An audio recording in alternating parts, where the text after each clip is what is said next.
this is an iHeart podcast. Guaranteed human.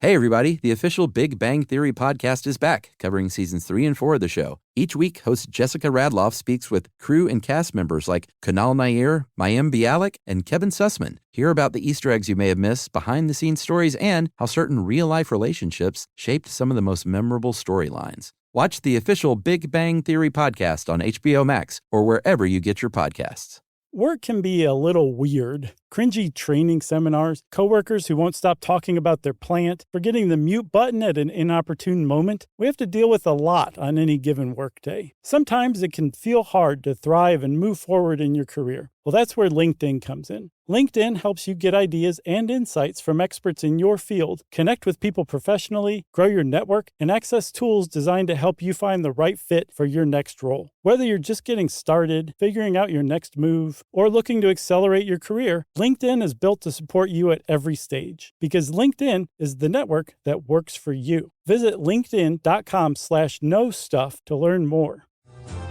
Welcome to Stuff You Should Know from HowStuffWorks.com.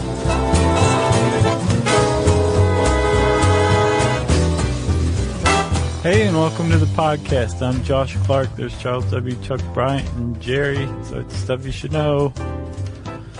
Yep. Widespread panic. Yeah. Did you see that video? No, which one? There was a dude, this was just like 2 days ago, that went up on stage and attacked the band. Oh, no, I didn't see that. Yeah, and they've got the whole thing, and it was during one of the really repetitive, drony parts of a song.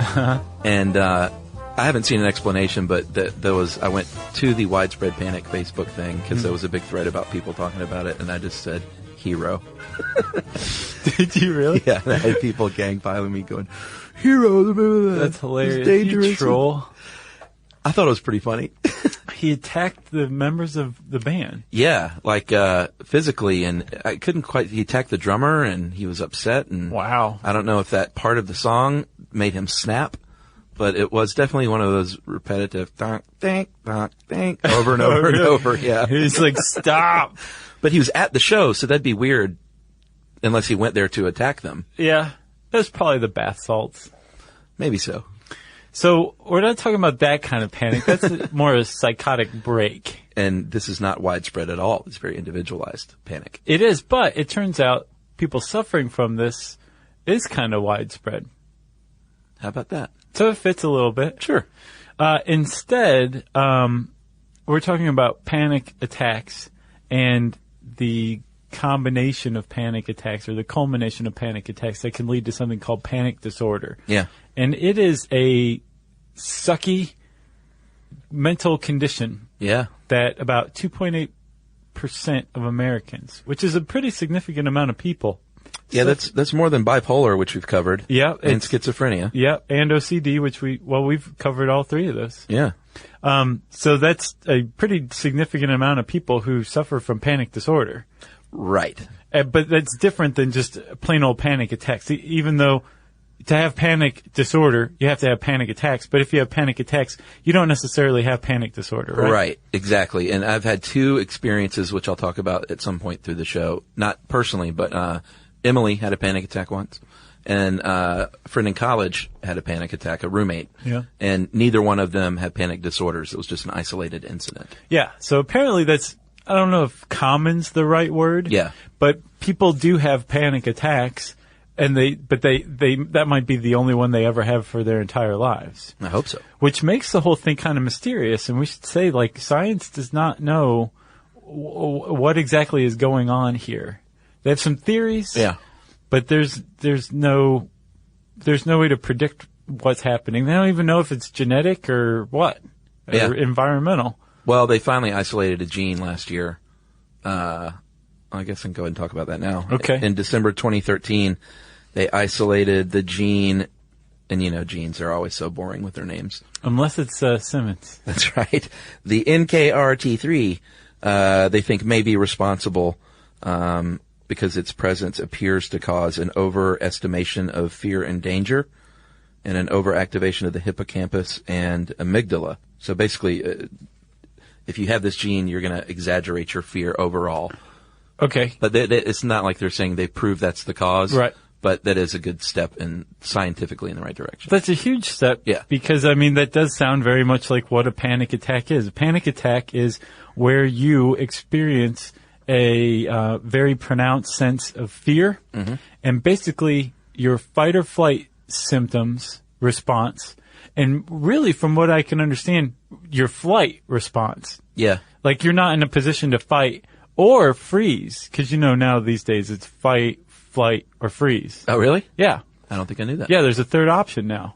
Like stop, drop, and roll? Kind of, yeah. Oh, no, wait. Those aren't options. That's a sequence. Right. These are options. Yeah, so when you're confronted with danger. Nick Thune, our buddy, the comedian. Dude, have you seen his Honda Fit ads? Yeah. Those are awesome. Yeah. I was like, that's Nick Thune, and he's on, like, Miss America. Yeah. The first thing I always think about is, good for you. Cash those checks, baby. Yeah, he has that funny bit on stop, drop, and roll, and like they needed to continue that, like keep rolling. Right. He's like, that's kind of key. You don't stop, drop, and roll because you'll be consumed by fire. You need to keep rolling. Right. Until you get to a door. Yeah. It's very funny stuff. So this is a little different. Fight, flight, or freeze. Yeah. So how does freeze factor in? Like you just freeze up and you're toast. It's that the makes least sense. beneficial of all of these adaptations to danger. But basically, when you're confronted with danger, you can either fight, fly, or freeze. That makes total sense. I don't know why freeze was never in there to begin with. Yeah. Because so many people freeze. They just added on the last couple of years. I think I'm a flyer or a freezer for sure. It depends. I don't know do you think there's a personality type? Oh boy, I don't know. Don't you think it's possibly like just what your body chemistry happens to be doing right then? No, I think some people are more inclined to fight for sure. Okay. Well, with panic attacks, you're flying. Yeah. Like that's your jam right there. Yeah. And you're experiencing it in the exact same way that somebody's coming to mug you. Right. Or has pulled a knife on you and you're running away, or there's a lion chasing you, except, and this is the key to panic attack, there is no lion, there is no mugger, there's no knife, there's no discernible reason for you to be experiencing the sudden onset of crippling fear, but you're experiencing it nonetheless. That's right. No tangible thing happening right in that moment. Right. So when you come out of it, and these things they peak within about 10 minutes, but the symptoms can last for an hour or more. When you come out of it, you're like, I don't ever want that to happen again. Yeah. The place that this just happened, say the park, I'm never going back to, because now I associate it with this. Because what you're doing when you experience fear, you're learning to stay away from something. Yeah. So whether you want to or not, you've just been conditioned to fear the place that you just were. Sure. Because you had a panic attack. And then lastly, you think possibly you're crazy. Yeah, or having a heart attack. Yeah. That's both of my wife and my friend both thought they were having heart attacks. Yeah. Which is super scary. And we'll get to the difference later on. But I guess we should talk about just some of the initial symptoms of a panic attack. The old DSM, Diagnostic and Statistical Manual of Mental Disorders, lists, looks like about 10 symptoms. And if you have at least 4 of these, you may be having a panic attack, which is heart pounding, shaking, dizziness, sweating, choking feeling, nausea, shallow or short breath, chest pain, numbness or tingling, chills and hot flashes, feeling of unreality, feeling like you're going crazy, or feeling like you're about to die. Yeah. You got 4 of those, you're having a panic attack. Yes. And if you have 4 panic attacks within 4 weeks. Yeah. Or you have 1 panic attack and then fear having another panic attack for about a month or so. Yeah. Then you can be diagnosed with what's called panic disorder. So, if you listen to our fear podcast, which was a really good one, it's kind of the same as a panic attack. We covered your autonomic nervous system is what maintains all the functions in your body, the involuntary functions in your body, that is. And it's going to take signals from your central nervous system. It's going to regulate your organs. That's why you don't have to tell your heart to beat or your kidneys to work. Yeah. It's all your pancreas to secrete stuff. That's right. It's your autonomic nervous system, and it has 2 parts, the sympathetic and parasympathetic. And your parasympathetic controls, like I said, your heartbeat and stuff like that. It's the normal aspect. Yeah, It just like keeps your you at organs. homeostasis, right? Yeah, that balance that we Right. all seek, that we don't know we're seeking. And then the sympathetic is if you have that fight or flight, or if you become excited in any way, really, that's when that's going to kick in. Yeah, it's like normal gear and then high gear. Yeah, but it's not always fear, just any kind of excitement. Right. You could be super happy. It could be sexual arousal. That's all your sympathetic nervous system. Right, and those two components make up the autonomic nervous system, which it kind of switches from one to the other depending on your state of arousal, right? That's right. But when fear has aroused you, your sympathetic nervous system kicks into high gear, and adrenaline is released, which is a huge factor in causing the symptoms of a panic attack. Like you start breathing very heavily and shallowly. Your pupils dilate. We always used to say, if you're digesting food, you stop doing that. Oh, yeah, that's right. Basically, all of your energy is transferred over to either fighting or flying. And in the case of a panic attack, it's transferred over to get you to be able to run away as fast as possible. Yeah, which can be a little scary, but in a real fear situation, if you're in danger, your parasympathetic nervous system is going to kick in and calm you down.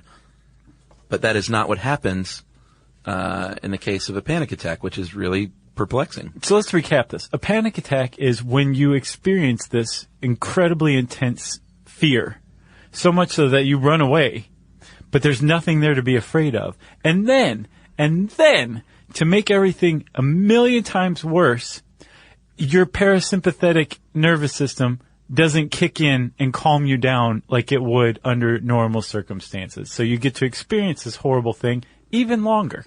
That's right. And after this break, we are going to get into some of the potential causes of panic attacks. Have you ever invested in something that seemed incredible at first but didn't live up to the hype? Well, marketers know that feeling. They optimize for the numbers that look great, impressions, reach, and reacts. But when they don't show revenue, well, that's a not so great conversation with the CFO. LinkedIn has a word for that: bull spend. That's right, because you need to invest in what looks good to your CFO. LinkedIn Ads generates the highest ROAS, 121% of all major ad networks. You can reach the right buyers with LinkedIn Ads, and you can target by company, industry, job title, and more. So cut the bull spend. Advertise on LinkedIn, the network that works for you. Spend $250 on your first campaign on LinkedIn Ads and get a $250 credit for the next one. Just go to linkedin.com/SYSK. That's linkedin.com/SYSK. Terms and conditions apply.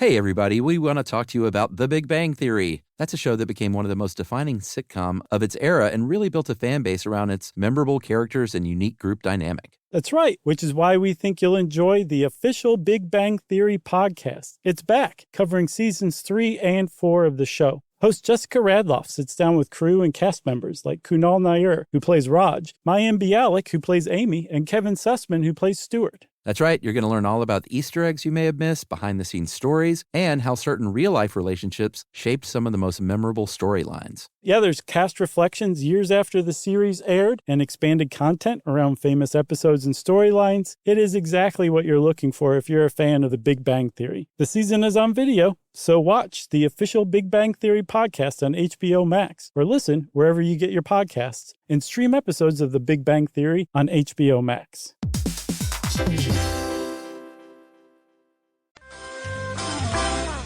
All right, so like I said before, breaking news from December of last year. They think they've isolated a gene. Previous to that, some research has said it could be genetic because identical twins experience it more than fraternal twins, but it's always been sort of up in the air. There have been contradictions as well of a genetic basis. They think it's also possibly epigenetic or environmental. Like apparently one study found that a lot of people who have panic disorder had some sort of traumatic incident happen in their childhood. My friend from college did. Is that right? Yep. So they're thinking like possibly it had some sort of effect and set up like a time bomb for later on in life. Yeah, the stored feelings that maybe you've never dealt with about some traumatic event they're going to rear their head at some point in your life in some way. Yeah, or it just rearranged the neural output in your brain so that one day you're just set up when everything is just right. Yeah. That chemistry is flooding your brain in a certain way, and then bam, it comes out of nowhere. You have a panic attack. Yeah. Another theory is that they think if you have an active fear system, like you basically have been scared too much in life, or you're a scared person, then it's just going to make it a hair trigger for something to set it off. Right. Which makes a lot of sense. I think it could be a combo of a lot of things. Yeah. As usual. Yeah. I wonder, though, what it will end up being, though, if we'll find that there is one thing that leads to this predictably. Like that like there's gene. things built up, but then there's the actual trigger. Right. Yeah. And that's another thing, too, is they don't know what triggers these things. They do know that a panic attack, being worried about having a panic attack, can actually trigger a panic attack. Yeah, absolutely. I feel so bad for people with panic disorder. This is like a terrible affliction. Yeah. Because you do become very much afraid that you're going to have another panic attack. Yep. So that can set off a panic attack, but it also can set off a comorbidity called agoraphobia. Sure. Where you are afraid to leave your house. Yeah. But you're also afraid to be alone. And I read this this article that was from the 80s, 1987, and they were saying like the Freudists, followers of Sigmund Freud, were saying, oh, well, clearly, if you're an agoraphobic, you don't want to go outside because that's where sexual desire is. Yeah. And you don't want to be alone because you're worried that you will, like, abuse yourself. Right. So, agoraphobia. And everybody went, boo, sit down, shut up. Freudies. Yeah, and so nowadays they have realized that agoraphobia is almost exclusively the result of panic disorder. Oh, really? Yeah, Wow. and it's because you fear the place that you had a panic attack, so you don't want to go there again. Yeah. And then maybe it happened again at the grocery store, so you don't want to go there. And it happened, you don't want to be alone, but you don't want to be around strangers, so you cling to your family members. Yeah. And now all of a sudden you're not living your life anymore. Yeah. You're developing phobias because of your panic attacks and your association with them. Like if you're on an elevator and you have a panic attack, you're not getting on an elevator again. Right. You've just developed a phobia for elevators, and so all of a sudden you're not going to be working at a place where you might normally work because you have to take the elevator to get there. Or you develop a love of stairs. Right. But then what if you don't like confined spaces at all, like a stairwell either? Yeah. Yeah. You ever been locked in the stairwell here at the building? Yeah, I mean, you just walk down however many flights. Till you're at the lobby? Yeah. Oh, you can get out down there? Yes. Oh, okay. That's Yeah, good to yeah. know. You're not actually locked in. You just have to walk all the way down. I usually just call you and say, let me in. Yeah. Another theory is that when you're super tired and overworked, was when a lot of times when these are set off, your brain is producing sodium lactate or CO2. And when those levels increase, your brain says, you know what, I think you're suffocating. And so I'm going to send a signal to get you a lot more oxygen. And I found this really sad case of this woman, a university student who died from a severe asthma attack like 3 days ago. And she had a history of asthma and then told the medics that she was going through like final exams and she'd been having panic attacks in the weeks like preceding. So breathing is a huge part of panic attacks, and as evidenced by her, if you have asthma, it's can be deadly, which is super, super scary and sad. That's sad. Yeah. Then one other, I guess there's a neurological basis, they believe, for people who have panic attacks. People who suffer from panic disorder tend to have fewer serotonin receptors. Yeah. And apparently also GABA, which helps us get to sleep. It's called a gamma aminobutyric acid. Let's call it GABA. Yo, GABA. Those two have some sort of role in panic disorder. Like you don't have enough serotonin and your body's not producing enough GABA, you may be prone to panic disorder.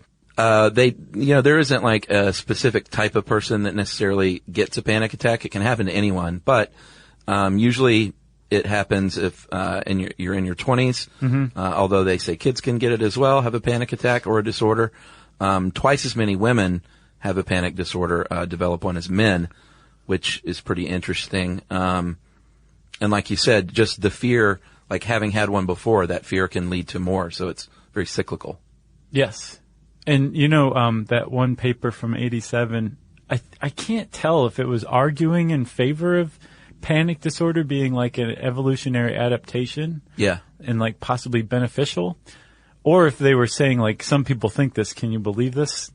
But one of the points that this guy made was, well, twice as many women have panic disorders as men. Right. So clearly it's an evolutionary adaptation because women wouldn't have had to have gone as far away from camp while they were gathering food as men. Yeah, sure. So men couldn't stand to have a panic attack, or it wouldn't be an adaptation for men. Right. It would be for women. Plus women can't run as fast when they have kids to carry, so they need to be on alert a little more. Gotcha. It's just smelled like bunk. Yeah. 1987 bunk. Yeah, that was a big year for bunk. Yeah.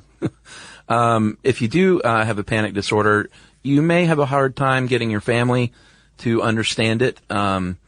Sometimes they overreact and think it's like way more severe than it is. Sometimes they underreact and say,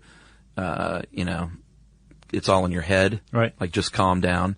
But either way, saying, boy, you're nuts, or you just need to relax. Neither one of those is going to help out a loved one. Chill out. There's no lying. Yeah. Help. One thing I've learned in arguments and fights with my wife is, and I learned this early on, is telling someone to relax never causes someone to relax. No, it's it does like not. The worst thing you can do if something's heated is to say, just relax. It is true. That's just going to ramp it up. Yes. So that's my advice for couples out there in any relationship, really. It's good advice, Chuck. Thank you.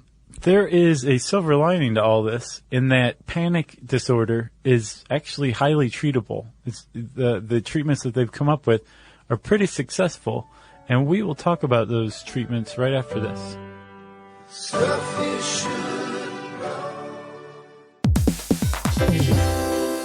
Have you ever invested in something that seemed incredible at first but didn't live up to the hype? Well, marketers know that feeling. They optimize for the numbers that look great, impressions, reach, and reacts. But when they don't show revenue, well, that's a not so great conversation with the CFO. LinkedIn has a word for that: bull spend. That's right, because you need to invest in what looks good to your CFO.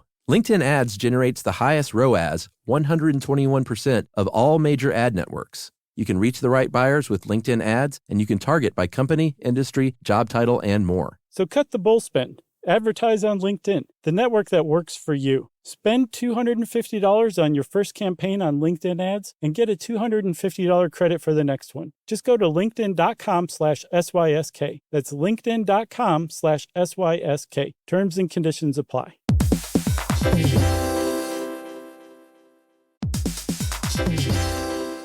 Hey, everybody, we want to talk to you about The Big Bang Theory. That's a show that became one of the most defining sitcom of its era and really built a fan base around its memorable characters and unique group dynamic. That's right, which is why we think you'll enjoy the official Big Bang Theory podcast. It's back, covering seasons 3 and 4 of the show. Host Jessica Radloff sits down with crew and cast members like Kunal Nair, who plays Raj, Mayim Bialik, who plays Amy, and Kevin Sussman, who plays Stuart. That's right. You're going to learn all about the Easter eggs you may have missed, behind-the-scenes stories, and how certain real-life relationships shaped some of the most memorable storylines. Yeah, there's cast reflections years after the series aired and expanded content around famous episodes and storylines. It is exactly what you're looking for if you're a fan of the Big Bang Theory. The season is on video, so watch the official Big Bang Theory podcast on HBO Max, or listen wherever you get your podcasts, and stream episodes of the Big Bang Theory on HBO Max.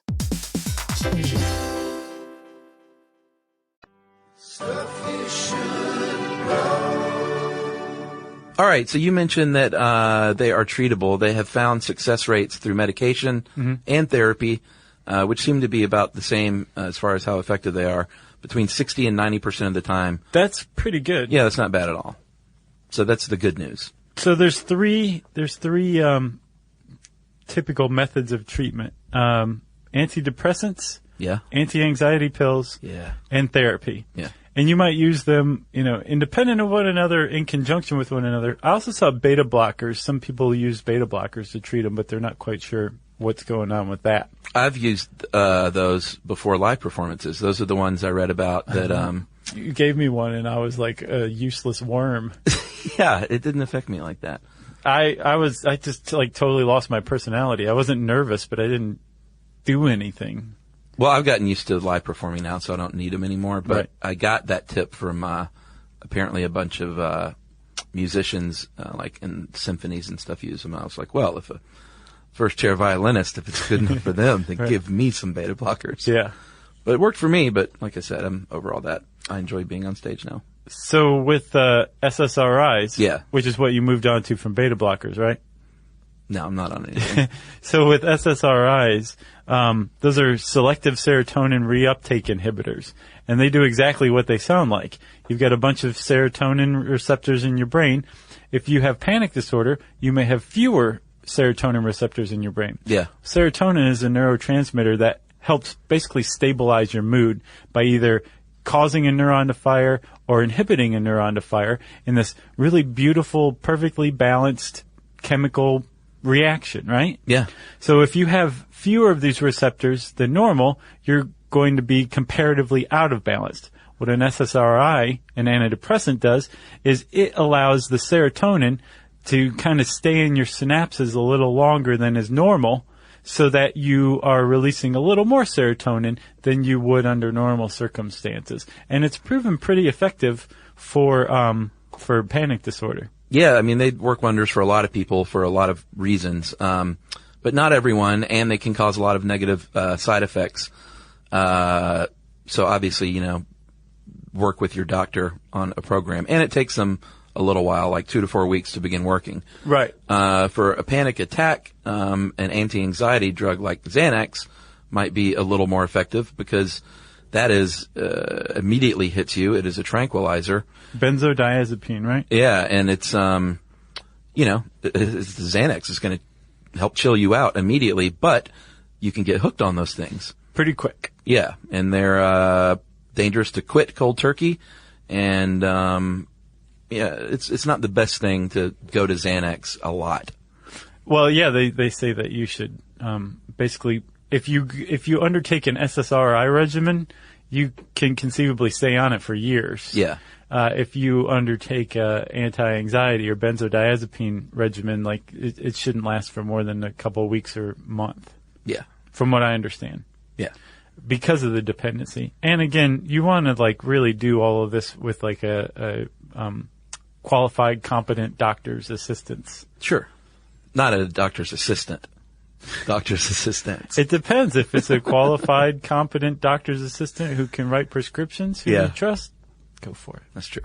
And then there's therapy, of course, the old CBT, cognitive behavioral therapy, which we've talked about a bunch. Mm-hmm. But that is, they're going to, sort of the process is going to play out like this. They're going to teach you about your panic disorder. Right. Which is a big step. If you understand something, you can overcome it more easily, I think. They're going to monitor you, and you're going to self-monitor and record your symptoms and when they happen and why they happen, what the circumstance was. Breathing, like we mentioned, is a huge part of it. Anything from meditation to just regular breathing exercises, which we'll give you some tips on that in a minute too, are going to help you out.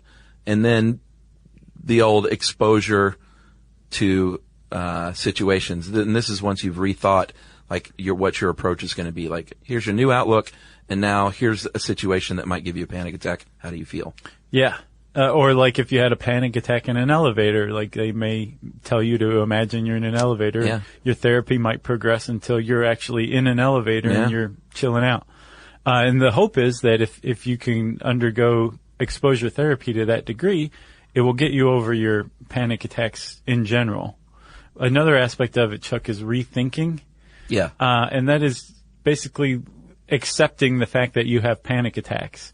Apparently, if you can say, I'm having a panic attack, or I have panic attacks, and you acknowledge it to yourself and to other people, it immediately turns down the volume on the whole thing. Yeah, I noticed some similarities in someone guiding someone through an LSD trip and guiding someone through a panic attack. Yeah. It's interesting. A lot of it is understanding, I am having an acid trip. I am not having a good time. It's the same thing as I'm having a panic attack, and this is no good. Right. And if I understand that, then I can calm down more easily. Yeah, keeping it in just leads you to freak out more. Exactly. So that's CBT, cognitive behavioral therapy. And if you undergo therapy and you're still suffering from panic attacks, apparently being discouraged is a real problem with people with panic disorder. Yeah. Because you can still suffer them even if you're doing everything right. And so a lot of people have learned to cope, and there's some pretty common coping techniques for panic disorder. And like you said, the heart of the whole thing is breathing. Like when you suffer a panic attack, you start breathing shallowly and quickly, and you can hyperventilate.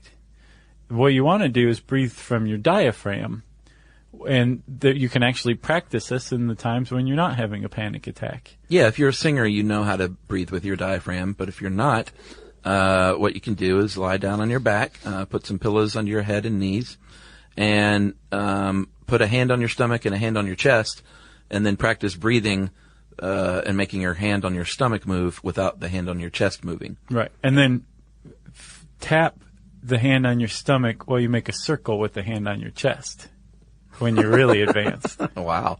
That's pretty impressive.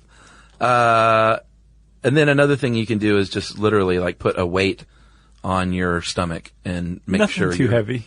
No. Like a book. Sure. Yeah. Like a nice atlas. Something that you can see going up and down when Yeah. you're breathing with your diaphragm. That's right. And you want to just kind of breathe in the good, exhale the bad. Yeah, like I'm having a panic attack. This will pass. Yeah. I know this will subside. This is a temporary feeling, is what you should be saying to yourself. And if you're a person who's like out in public and you see somebody having a panic attack, you basically want to do the same thing that they're trying to do for themselves. You want to remain calm. You want to tell them that it's going to be over with pretty soon, that everything's okay. They have nothing to fear. Yeah. You don't want to tell them to chill out, though. No. Guiding someone through relaxation is different than saying chill out, by the way. Right. Very different. They do recommend that you, if you have a problem with attacks in general, or if you have a disorder, you should exercise a lot. You should practice, they don't call it meditation, but that's really what it is deep breathing and relaxation. It's called mindfulness these days, isn't it? I don't know. I think that's what they call it. Because meditation turns people off, probably. I guess. Interesting.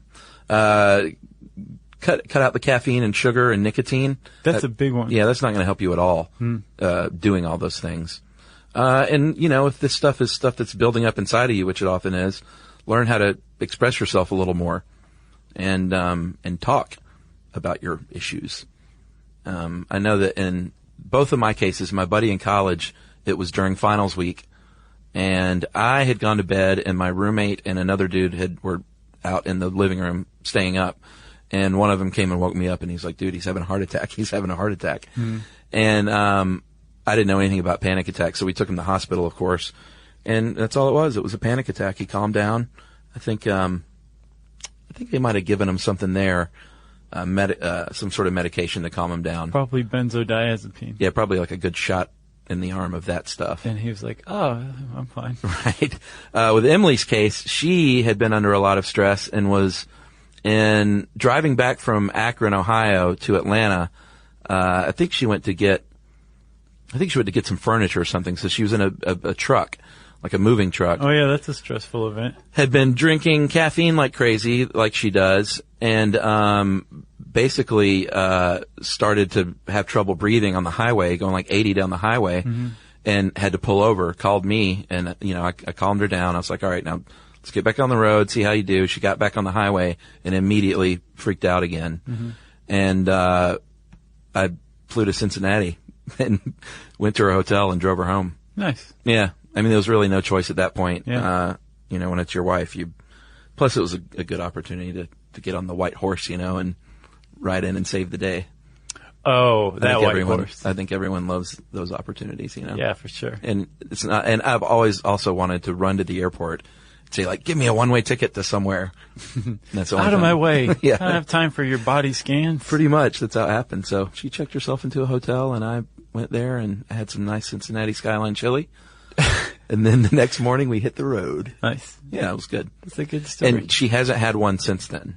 Thank goodness. Despite she has a lot of anxiety just as a human. Yeah. But no panic attacks. Yeah. So I definitely have seen the things I saw in this article in both of them, whether it was during finals, like the things going on in her life at the time were super stressful. Mm-hmm. I think the trigger was she doesn't see great at night or in the rain when she's driving. Mm-hmm. And I think all these things compounded and just played out to where she felt like she was having a heart attack. Gotcha. And so did my friend. But I guess we should mention that there are some telltale signs of a heart attack. Yeah, that's a big one. Yeah, that you can recognize the difference. Because you don't want to actually be having a heart attack and be like, it's just a panic attack. Just breathe. Right. Just breathe while you're dying. Right.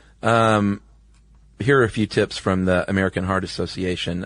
Pressure in the center of your chest that persists longer than a couple of minutes or goes away then returns. Shortness of breath, pain in the arm or upper body. You might feel nauseous or faint.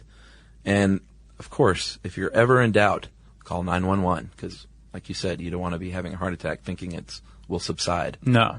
There will be egg on your face. Well, yeah. To say the least. Exactly. If you want to know more about panic attacks and panic disorder, type either one of those sets of words into the search bar at How Stuff Works, and it'll bring up this article. And since I said that, it's time for listener mail. I'm going to call this Basement Fear. Hey guys, I know most listeners know your podcast is great for learning and entertainment, but I found another purpose: distraction from stress-induced irrational fears. Oh, this sounds familiar. We were just talking about this kind of thing. Oh, yeah. Yeah. And I didn't even realize it when I picked this out. How about that? It's called serendipity. I grew up in a house with a creepy, gross basement where we did laundry, and it never bothered me. My fiance, James, and I recently moved into a house with a non-creepy and non-gross basement, but I think the stress of planning a wedding is getting to me because when I need to go down into the basement to do laundry, I nearly have a panic attack imagining a person lurking in the basement. I've started playing an episode of Stuff You Should Know on my iPhone and carrying it in my pocket when I need to go down to the basement. Stay back, spirit. Yeah, exactly. So we literally accompany her into the basement, which I think is hysterical. Yeah. I am busy enough enjoying your humor and information that I don't get as overwhelmed by this irrational fear. I think it may even be waning now, so I continue to make myself go down into the basement and see that my fear is not really based in any reality at all. That's CBT. That's exposure therapy. Right Yeah. there. Boom. Nice. Also, before this weird basement fear popped up, I long called you guys my cleaning crew because I listened to episodes while doing my chores. And that is from Kelsey in Kansas City, Kansas, not Kansas City, Missouri. And Kelsey, good luck with that. And just don't look behind that door that was over helpful. near the washing machine. That was very helpful. Just kidding, Kelsey. There's nothing down there. And just take us with you. We will protect you. Yeah. Because spirits don't like us. No. The podcast is coming from inside the house. If you want to get in touch with Chuck or me, you can tweet to us at SYSK Podcast. You can join us on Facebook.com/Stuff You Should Know. You can send us an email to stuffpodcast@howstuffworks.com.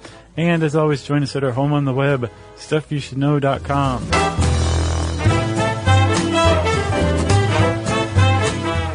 For more on this and thousands of other topics, visit howstuffworks.com.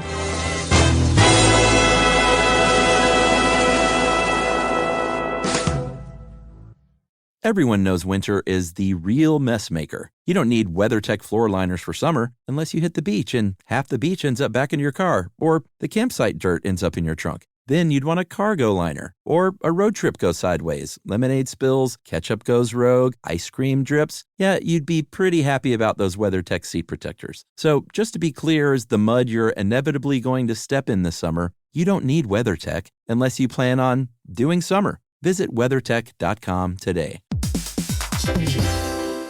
Hey everybody, here's a fact for you. In the United States, there is a break-in every 26 seconds, and that means that somewhere right now, an intruder is getting closer. And the problem with most security systems is that they only alert you after the break-in has started, and that's too late. Well, that's what makes SimpliSafe different. They use alerts. SimpliSafe's US-based live agents, they identify threats on your property and help deter them before they actually break in. So the intruder never gets into your house. The crime is stopped before it even starts. That's right. And another great thing about SimpliSafe is they have no long-term contracts. They give you peace of mind and great value with their monitoring deterrence plans because they just start at about $1 a day. Yeah, SimpliSafe sent us a setup years back, and I still use mine every day. Yeah, and apparently setup, you can do it by yourself in under 30 minutes. So it's a really good value and it doesn't take long. So if you want to experience the SimpliSafe peace of mind, you can take advantage of the SimpliSafe discount offered to Stuff You Should Know listeners. Right now, you can get 50% off your new system by visiting simplisafe.com/stuff. That's half off at simplisafe.com/stuff. There's no safe like SimpliSafe.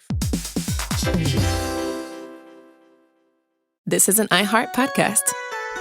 Guaranteed Human.